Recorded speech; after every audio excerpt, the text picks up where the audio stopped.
Hello, ഞാൻ Latha ടില vlog. ഞാൻ ഇന്ന് കാണിക്കുന്നത് കുറുവ ദ്വീപിൻ്റെ ബാക്കി വിശേഷങ്ങളാണ്. കുറുവ ദ്വീപിൽ നമ്മൾ റാഫ്റ്റ് കടന്ന് അപ്പുറത്ത് കടന്നപ്പോൾ കുറച്ച് ദൂരം നടക്കണം.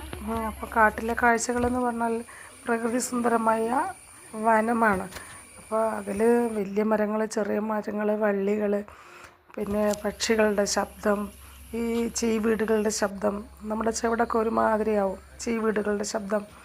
അങ്ങനെയൊക്കെ നടന്ന് കുറച്ചപ്പുറത്ത് ചെല്ലുമ്പോൾ അവിടെ ഒരു ഹട്ടുണ്ട്. പിന്നെ നമുക്ക് വിശ്രമിക്കാനുള്ള സൗകര്യങ്ങളൊക്കെ ഉണ്ട്. അത് കഴിഞ്ഞ് കുറച്ചും കൂടെ മുന്നോട്ട് പോകുമ്പോൾ അവിടെ ആ ദ്വീപ് മറ്റൊരു ദ്വീപിലേക്കുള്ള ഒരു കടവാണ്. നമ്മുടെ പോകുന്ന ദ്വീപിൻ്റെ സൈഡിൽ കൂടെയുള്ള ആ കടവ് പുഴയല്ല, കെട്ടി നിൽക്കുന്ന വെള്ളമാണ്. വെള്ളത്തിന് ഒഴുക്കുണ്ടോ കാണുമ്പോൾ നമുക്ക് പേടിയാവും, കാരണം ഒരു അനക്കവും ഇല്ലാതെ ശാന്തമായി നിൽക്കുന്ന വെള്ളമാണ്. അങ്ങനെ കുറച്ച് ദൂരം ചെല്ലുമ്പോൾ നമ്മളവിടെ കുറുവ ദ്വീപിൽ എല്ലാവരും പോകുന്ന വെള്ളത്തിൽ കളിക്കണം. വെള്ളത്തിൽ കളിക്കുന്ന കുറേ ദൂരം നടക്കുമ്പോൾ അവിടെ ഇങ്ങനെ കുറേ പാറകളൊക്കെ ആയിട്ട് ഒരു കടവിൻ്റെ ഒരു ഭാഗമുണ്ട്. അവിടെ ഒരു ഭാഗത്ത് ഭയങ്കര മരങ്ങൾ, വനമാണ്, നല്ല തിങ്ങി നിറഞ്ഞ വനമാണ്. അതുകൂടാതെ ആ പാറകളുടെ ഇടയിൽ കൂടെ ഒഴുകുന്ന വെള്ളത്തിൽ നമുക്ക് കളിക്കാം. കുട്ടികൾക്കൊക്കെ ആണ് എൻജോയ് ചെയ്യാൻ നല്ലതാണ്. ഈ കാണിക്കുന്ന സാധനം ഉണ്ടല്ലോ, നമ്മൾ പായൊക്കെ ഉണ്ടാക്കുന്ന കൈതോല പായ വിരിച്ചെന്ന് പറയില്ലേ, അതുപോലെ കൈതോലയുടെ ചക്കയാണ്. ഞാൻ ആദ്യമായിട്ടാണ് അത് കാണുന്നത്.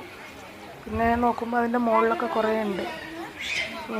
വലിപ്പമുള്ള ചക്കയാണ്, കാണാനും നല്ല ഭംഗിയാണത്. അപ്പോൾ ഇതാണ് നമ്മൾ പായ ഉണ്ടാക്കുന്ന കൈതോല.